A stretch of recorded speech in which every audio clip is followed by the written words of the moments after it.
Hi, everyone. It's Plastic EP. Let me tell you, I got one of my best friends there from the UK. The guy has a plethora of information, writing so many books, right, on so many topics.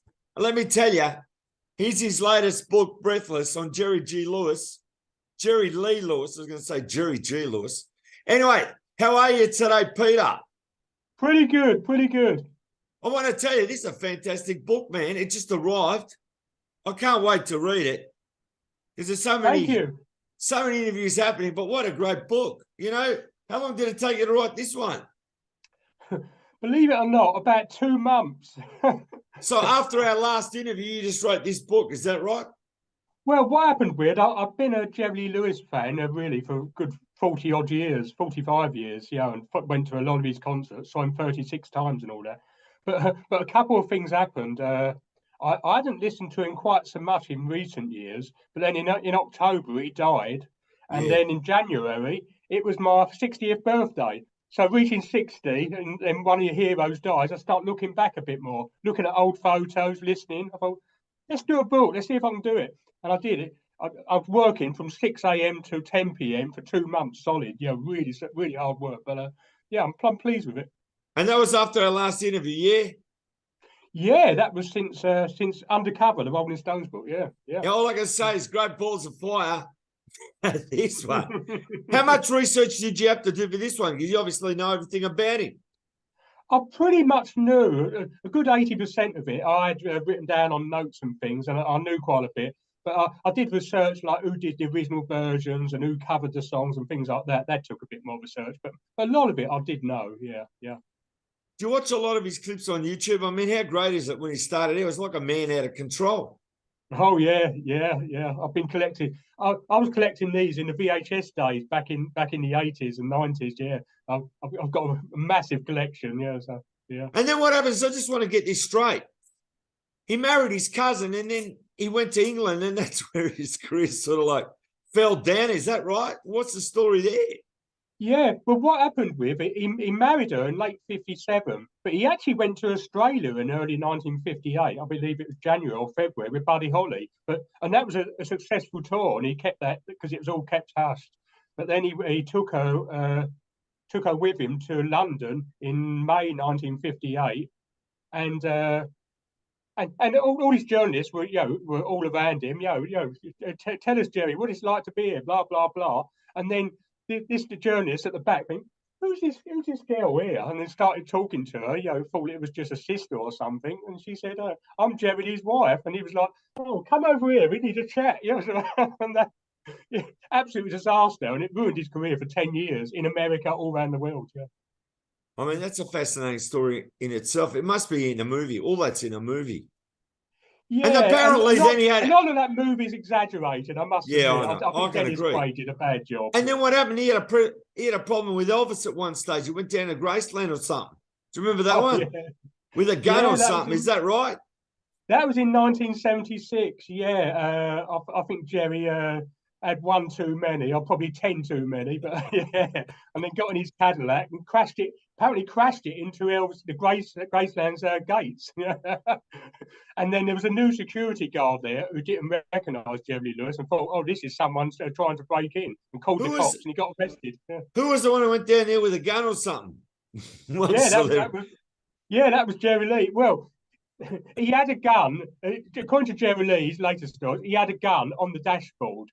But he didn't plan to shoot Elvis or anything. He just planned to see him. Yeah, but he'd had one too many. Forgot the gun was there, and the security guard saw this bloke crash into the gates with a gun. But wow, someone's trying to kill Elvis.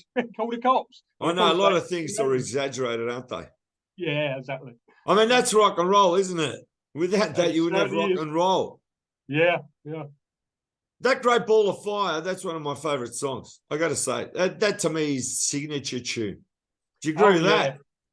Yeah, Great Balls of Fire and a whole lot of shaking going on. They're the two signature ones. Yeah, definitely. Yeah. So you've finally written a book about one of your idols. Yeah. I mean, I have several heroes. The Rolling Stones are my heroes. The Beatles are my heroes. Chuck Berry's my hero. Carl Perkins, Elvis to a certain extent. But yeah, certainly one of my top heroes. Yeah. Chuck Berry had his own problems. Yes. Taking underage girls across the bar. Didn't it? What was it? Underage girls across the borders and things like that. Yeah, I don't know the truth of that. Yeah, we don't have to get into the stories, but I'm just saying everyone's got their own Oh yeah. stories. What happened was, according to Chuck Berry, even others have said that he was set up because of race. There was this successful black man, and all these white girls screaming at him, and following Chuck Berry around.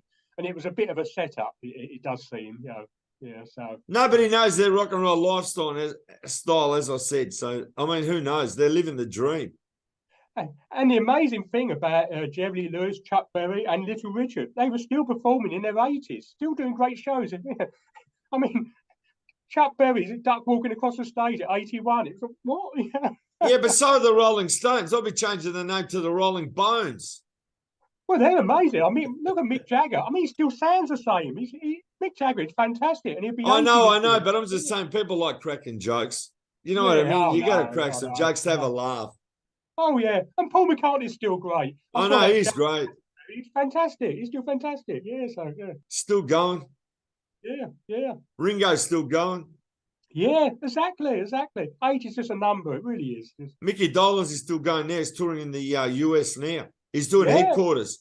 He's doing the whole Headquarters album. Did you know that? Oh, well. No, I didn't. I knew he was still around and still touring. Oh, wow. Well, he's the last one left.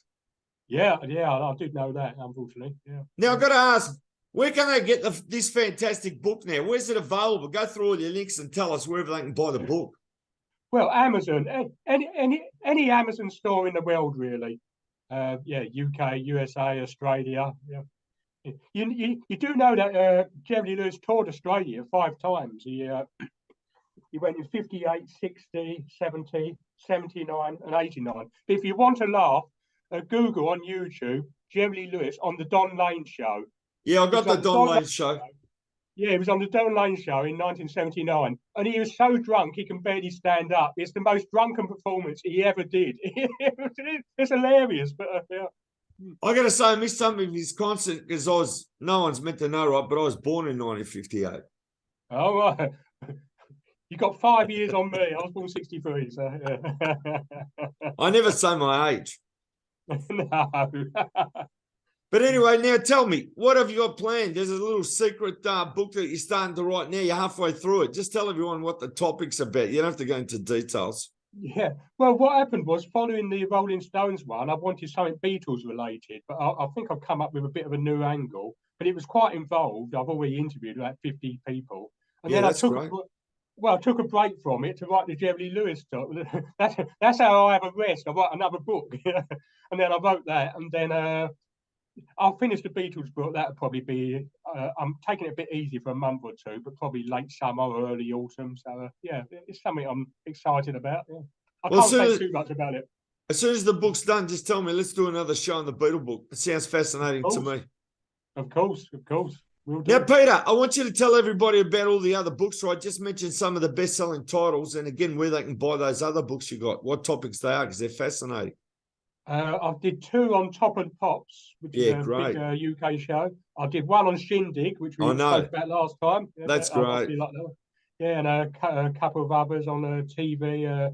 The last one I did, which you spoke to me about, Rolling Stones Undercover, 500.